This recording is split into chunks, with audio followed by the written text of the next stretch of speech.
Red Blue JD.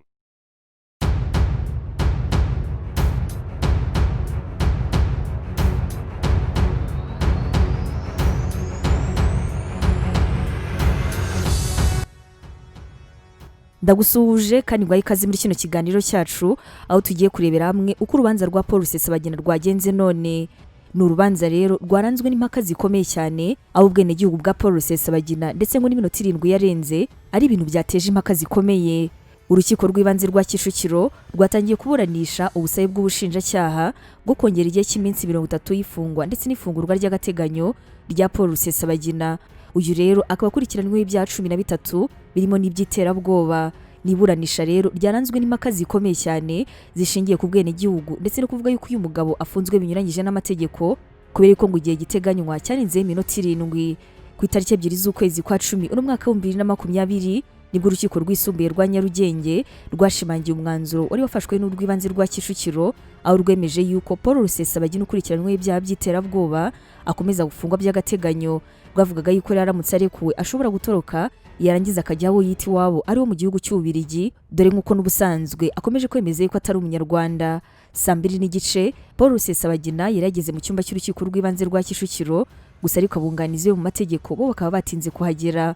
Urugero nka Maître Nyambo Emeline yageze mu cyumba cy'iburanisha ku isaha ya 3:30 z'igitondo, gusa ariko iburanisha ryo rikaba ritari ryatangiye. Muri iri buranisha rero igihe kinini Paul Rusesabagina akaba yatsembeye urukiko ko umuntu urimo kuburanisha atari umunyarwanda ahubwo yuko ari umubirigi. Yabwiye urukiko yuko atumva impamvu yagaragaje kino kibazo inshuro zirenga 3 ariko kandi rukanga kumwumva. Yavuze ati nababwiye ko mu rubanza rushize mu rukiko rwisumbuye kino kibazo kandi nagisubiyemo, ahubwo icyo numva nuko urukiko ndubwira rimwe nkarubwira kabiri nkarubwira gatatu ariko kandi nirwumve nabwo runkorera icyo narubwiye. Niba ndi umunyarwanda irangamuntu yanjye irihe, passport yanjye ni iyihe, unshaka nkura hehe, ngiye kuri ngiye rwose ndi umubirigi. Usibye zino mpaka rero Maître Rugaza wunganira Rusesabagina nawe akaba yamaze umwanya munini cyane abwira urukiko yuko yunganira afunzwe mu buryo bunyuranyije n'amategeko ngo bitewe n'iminota 7 yarenze. Ibi ngibi rero akabishingira kuko ubwo Rusesabagina yafungwaga iminsi 30 y'agateganyo, icyo gihe bikaba byari ku itariki 17 z'ukwezi kwa 9. Ngo amategeko rero ateganya ko gusaba yuko umuntu yongererwa igihe cyo gufungwa n'ifungurwa ry'agateganyo bikorwa mbere y'iminsi 30, ariko ngo ubushinjacyaha bwo bwabikoze ku itariki 13 z'ukwezi kwa 10. Yavuze yuko rero ngo uramutse ubaze mu masaha kubyerekeranye n'umwanzuro ku ifungwa ndetse n'ifungurwa wasomwe ku isaha ya saa 8, ukubye rero amasaha 28 yagize umunsi n'iminsi 30 y'ukwezi yagombaga gufungwa ngo bikabihwana n'amasaha 720 yagombaga kumara muri gereza. Gusa rero ngo ubushinjacyaha bwo bukaba bwaratanze ikirego gisaba kongera igihe cy'ifungwa ndetse n'ifungurwa ku itariki 13 z'ukwezi kwa 10 saa 8:07. Ibi ngibi rero ngo bikabisobanuye yuko amasaha yagombaga gufungwa yaramaze kurenga iminota 7 mu gihe ikirego cyagombaga gutangwa mbere y'uko iminsi 30 ishira, bityo rero ko umukiriya we agomba kurikurwa kuko afunzwe mu buryo bunyuranyije n'amategeko. Dore none mu buryo burambuye uko rino buranisha ryagenze none.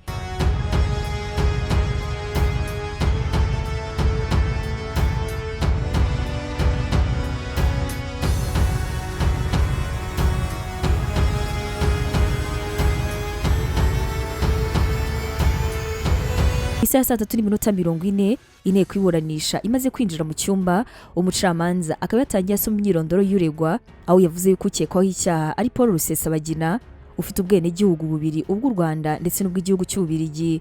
Rusesabagina yahise asaba ijambo aravuga ati nyeka yuko umwirondoro mu mata ari wo, ikitari cyo nuko muvuga yuko mfite ubwenegihugu bw'u Rwanda ndetse n'Ububirigi. Ku isaha ya 3:45 Rusesabagina yongeye kuvuga yuko ubwo yabaga impunzi yatanze ibyangombwa bye byose maze yemera kuba impunzi. Icyo gihe rero ngo yari mu Bubirigi, rundi akaba yaramusabye ko yaba imfubyi yayo maze afata passport y'ubuhunzi. Yavuze ati ndashaka kubabwira yuko nari umunyarwanda. Yakomeje avuga yuko rero ngo bigeze mu mpera z'umwaka w'1990 Ububirigi bwemeye kwakira wa mwana wari imfubyi. Yavuze yuko rero Ububirigi aribwo bwamuhaye ubwenegihugu bumuha passport z'Ububirigi. Kubw'ibyo rero ngo akaba atari umunyarwanda byemewe n'amategeko ahubwo akaba ari umubirigi. Ku isaha ya 3:50 ubushinjacyaha bwavuze yuko ibijyanye n'ubwenegihugu ntacyo bimaze kuri uru rwego. Bwavuze yuko rero aribwo butanga umwirondoro w'ukekwa kandi ko no mu baburanisha yabanje Rusesabagina yemeye umwirondoro. Ku isaha ya 3:55 Maître Rugaza David yavuze ko urukiko rukwiriye gukosora umwirondoro wa Rusesabagina maze rukemeza yuko nkuko yabitangiye ibisobanuro umuntu uri imbere yarwo atari umunyarwanda ahubwo ari umubirigi. Maître Nyambo Emeline nawe yavuze yuko ari ngombwa ko ukekwa agira umwirondoro wa nyawo kuba haba harabayeho ikosa bikaba bikwiriye gukosorwa. Ku isaha ya 4:05 havutse impaka zikomeye ku mvugo y'ubushinjacyaha. Umushinjacyaha yavuze ko no mu maburanisha yabanje Rusesabagina yemeye umwirondoro we kandi ko ari uzakomeza ndetse kutazigera uhindukana mba. Iyi mvugo rero ikaba yateje impaka zikomeye, abunganizi ba Rusesabagina bavuze ko iteye impungenge cyane kubera ko bisa nkaho ubushinjacyaha bwari bwo bufata umwanzuro mu gihe bwemeje ko ibintu bidashobora guhinduka. Rusesabagina nawe akaba yabajije urukiko ati ngendagira ngo nibarize niba abashinjacyaha ari ababuranyi cyangwa ari abacamanza. Nicyo ngicyo gusa.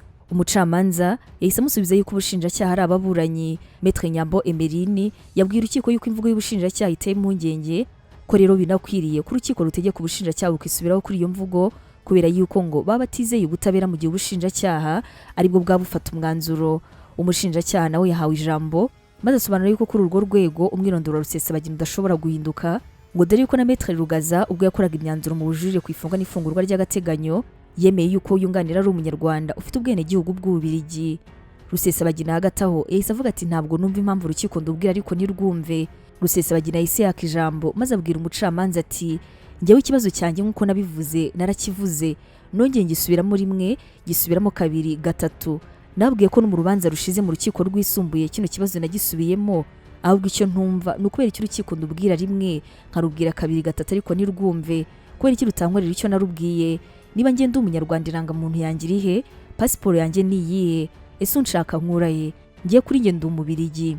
Ku isaha ya 4:10 ubushinjacyaha bwahawe umwanya busobanura yuko bwifuza indi minsi 30 y'inyongera y'ifungwa n'ifungurwa ry'agateganyo ryo kuri Paul Rusesabagina kugira ngo babone umwanya uhagije wo gukusanya ibimenyetso ndetse no gushaka abandi batangabuhamya. Hagati aho ngaho Maître Gashabana Gatera nawe akaba yinjiye mu bunganizi ba Rusesabagina. Maître Emeline Nyambo yabwira urukiko yuko mu ikoranabuhanga ry'urukiko hashyizweho imyanzuro yakozwe na Maître Gashabana Gatera ndetse ko no mu gihe urukiko rwazaba rwiherereye rwazayisuzuma nayo. Yavuze yuko rero Gashabana atabonetse mu iburanisha ku ifunga n'ifungurwa ry'agateganyo kubera yuko ngo atari mu gihugu cy'u Rwanda.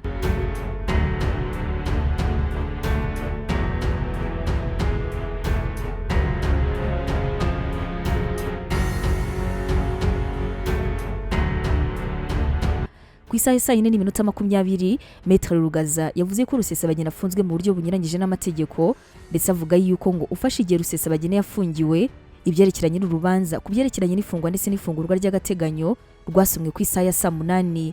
Yavuze yuko rero ufashe iminsi 30 warangizwa kuba amasaha 28 y'umunsi uwo yunganira yarakwiriye gufungwa amasaha 720. Yavuze yuko rero amategeko ateganya yuko gusaba kongera igihe cy'ifungwa n'ifungurwa ry'agateganyo bibarwa mbere yuko iminsi 30 irangira. Yavuze yuko rero igitangaje ari uko ubushinjacyaha bwatanze ikirego ku itariki 13 z'ukwezi kwa 10 umwaka wa 2020 saa 8:07 ngo iminsi 30 rero yarangiye saa 8 zuzuye, bityo iminsi iteganywa n'amategeko ikaba yari yarenze iminota 7 maze bikagera ku munsi wa 31. Yavuze yuko rero ashingiye kuri iyo mpamvu uwo yunganira akwiye guhita afungurwa kubera ko kubw'ibyo afunzwe rwose mu buryo bunyuranyije n'amategeko. Saa 4:25 umushinjacyaha yavuze ko icyemezo cy'ifungwa ndetse n'ifungurwa ry'agateganyo kiba rwashingiye ku minsi aho kuba amasaha. Yavuze yuko rero umunsi wa mbere w'ifungwa rye ari ku itariki 17 Nzeri na uwa nyuma ukaba ari ku itariki 13 z'ukwezi kwa 10. Yavuze yuko iyo saa ya 8:07 ikirego cyatanzwe nta kosa ryakozwe kuko icyo gihe hari mu masaha y'akazi ku buryo n'ikirego gitangwa saa 4 z'ijoro nta tegeko ryari kuba ryirengagijwe. Ku isaha ya 4:30 Maître Rugaza yavuze ko ingingo ubushinjacyaha bwagaragarije urukiko zikwiriye gusuzumwa neza kubera ko zitashingirwaho mu kubara iminsi 30 y'agateganyo. Rusesabagina nawe hagati aho yatangaje ko ibintu byose aregwa ari ibyaha rwose bimureba. Yasabye ijambo maze abwira umucamanza yuko nta muntu n'umwe wafatanyije icyaha. Yavuze yuko rero ku by'ubushinjacyaha bwavuze ko ari abafatanyacyaha be ko rwose atari byo. Yavuze ati hari ikintu numvise umushinjacyaha avuga ku bafatanyacyaha ba Rusesabagina, ati nge nta muntu n'umwe mfatanyije nawe icyaha, ibyo ndegwa n'ibyanjye bwite ndetse niba hari n'abandi baregwa ubwo mugo bararegwa ibyabo. Ku isaha ya 4:50 Maître Rugaza yavuze ko gukomeza gufunga Rusesabagina byaba ari ugushaka kumwumvisha kubera yuko ngo nta mpamvu n'imwe ubushinjacyaha bugaragaza ikwiriye gutuma umukiriya akomeza gufungwa. Yavuze yuko rero gusaba kongera igihe cy'ifungwa n'ifungurwa ry'agateganyo bijyana no kugaragaza icyo ubushinjacyaha bwakoze mu minsi 30 ya mbere bwari bwahawe. Kuri iyi ngingo rero ngo nta kintu na kimwe ubushinjacyaha bwakoze muri iyo minsi, bityo rero ngo ukaba udakwiriye guhabwa indi minsi yo gufunga Rusesabagina. Rusesabagina nawe yahise ahabwa ijambo maze abaza ubushinjacyaha ati ubundi ubusanzwe impamvu n'ibyaha bifunga umuntu biba bihari uwo muntu agakomeza gufungwa ati cyangwa se nanone umuntu agafungurwa hanyuma ibyaha na za mpamvu zimufungisha zikajya gushakishwa ati nkurikije uko mbibona ubushinjacyaha burimo gushakisha impamvu zo gukomeza kumfungisha. Ku isaha ya saa 5 umushinjacyaha yavuze ku byavuzwe na Maître Nyambo yuko Rusesabagina arwaye kandi akaba ari n'inyangamugayo. Yavuze yuko rero nta kintu na kimwe kigaragaza ubunyangamugayo bwa Rusesabagina ndetse ko n'inyandiko yashyizwe mu ikoranabuhanga yatanzwe n'igihugu cy'Ububirigi igaragaza yuko Rusesabagina atigeze akatirwa n'inkiko ngo ikaba ikemanga ubuziranenge bwayo. Ku isaha ya saa 5:05 umushinjacyaha yavuze ko kuba Maître Rugaza yavuze ko ntacyo ubushinjacyaha bwakoze mu minsi 30 bwahawe bidafite ishingiro namba ngo keretse rero niba yarashakaga yuko icyo bukoze cyose bwari kuzajya bumuhamagara maze bukamwereka ikiri gukorwa. Ku isaha ya saa 5:15 Rusesabagina yabwira urukiko yuko yagiye kuba mu Bubiligi kuva ku itariki 6 z'ukwezi kwa 9 umwaka w'1996. Inyandiko rero igaragaza ko atafunzwe ubushinjacyaha bukaba bukwiriye kujyana kuri ambasade y'Ububirigi maze bukabaza niba ari iya nyayo cyangwa se atari iya nyayo niba rufite impungenge ku mwimerere wayo. Ku isaha ya saa 5:20 Maître Nyambo Emeline yavuze yuko ku bushinjacyaha bwavuze ko nta mpamvu nshya burimo buragaragaza busaba yuko igihe cyo gufungwa kuri Rusesabagina cyakongerwa bikwiriye kuba impamvu urukiko rwashingiraho maze uwo yunganira agahita afungurwa. Saa 5:22 Maître Rugaza yongeye gusaba urukiko kwemeza ko Rusesabagina afunzwe mu buryo bunyuranyije n'amategeko maze rero bitaba ibyo ingingo zari zashingiyeho bwa mbere afungwa zigateshwa agaciro akarekurwa.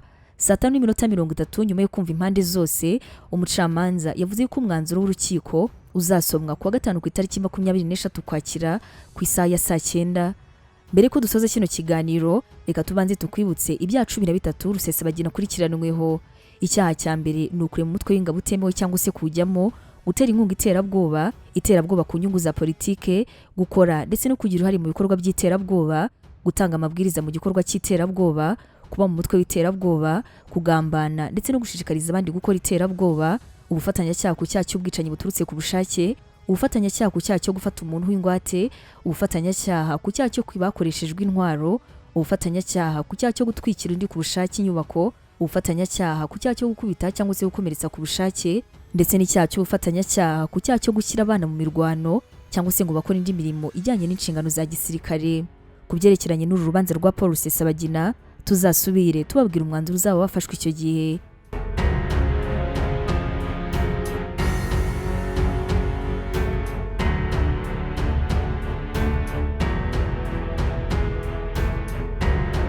Abacuruzi bafite ibicuruzwa na serivisi nziza ariko bafite ikibazo cy'uko abantu benshi batazi ubucuruzi bwabo.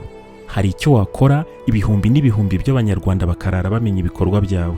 Muri Red Blue JD bakwereka uko ubigenza ubucuruzi bwawe bukamenyekana kandi n'abakiriya bakarushaho kukwegera no kukwizera. Bafotora ibikorwa byawe, bagasobanura ubuziranenge bwabyo, bakanabimurikira abakiriya. Bafotora abageni, bakanababikira video z'ubukwe bwabo kuri YouTube ku buryo nta kibazo cyo kongera kubura amashusho cyabaho. Abaririmbyi babakorera amashusho y'indirimbo zijyanye n'igihe, bakanabafasha kumenyekanisha ibihangano byabo.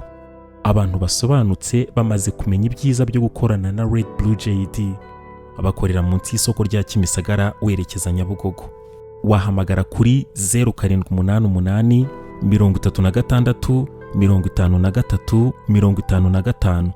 Byigeze bikubaho kwitabira ibirori, inama cyangwa se ibindi bikorwa bikaba uhari ukabikurikirana kuva bitangiye kugera bisoje, ariko nyuma y'ukwezi kumwe ugatangira kwibagirwa bimwe mu bice by'uko uwo muhango wagenze kandi wari uhari? Niba urimo kureba aya mashusho ni uko udashobora kwihanganira kureba amashusho no kumva amagambo atari meza. Turi miliyari 7 z'abantu kuri iyi si. Abarenga miliyari 4 muri twe dukoresha internet. Buri wese muri twe arihariye, ateye ukwe, afite ibyo akunda ku giti cye adahuje n'undi wari we wese. None niba dutandukanye, kubera iki twagira ubwoko bumwe bw'ibirori? Kubera iki inkuru zacu abantu bazi barakimwe? Ntabwo bikiri ibanga ko ari we wese ko uyu munsi Red Blue JD ari kompanyi ifata amashusho ikanayatunganya, igakoramo inkuru cyangwa se ibyegeranyo bidashobora guhaza ijisho cyangwa se ugutwi ko ari we wese inshuro imwe. Red Blue JD ni inkuru yo kubara, ariko cyane cyane ni inkuru ivuga uburyo abantu bafata amafoto meza y'ubukwe n'ibindi birori. Inkuru y'uburyo babika amashusho y'ibirori n'ibindi bikorwa kuri internet, ubwo ukabubonye uburenganzira bwo gutunga amashusho yawe ubuzima bwose. nta muntu nzi wakoze ibirori, inama n'ibindi bikorwa ngo areke gushimishwa no kongera kugira bya byishimo cyangwa se kwiyumva nk'uko yiyumvaga cya gihe. Ibi bikaba atagombye gusubiramo bya birori, ahubwo akabikesha amashusho n'amafoto yafashwe mu buryo bwiza. Umuntu wese uvuze ibirori bishingiye ku muryango no ku mibanire aba avuze ubukwe. Uvuze ubukwe bwagenze neza aba avuze amashusho n'amafoto yabwo yafashwe neza. Uvuze amashusho n'amafoto yafashwe neza mu bukwe, mu nama no mu bindi birori aba avuze Red Blue JD. Red Blue JD ni indi nyito bakoresha iyo bashaka kuvuga filime mbarankuru zikozwe mu mashusho meza n'ubutumwa butava mu mutwe w'uwabwumvise. Hari ikibazo kimwe kirebana n'iyi ngingo. Ibi byose mwabikoraga mute Red Blue JD itaraza? Abakorera munsi y'isoko rya Kimisagara werekeza Nyabugogo. Wahamagara kuri 0788 36 53 55.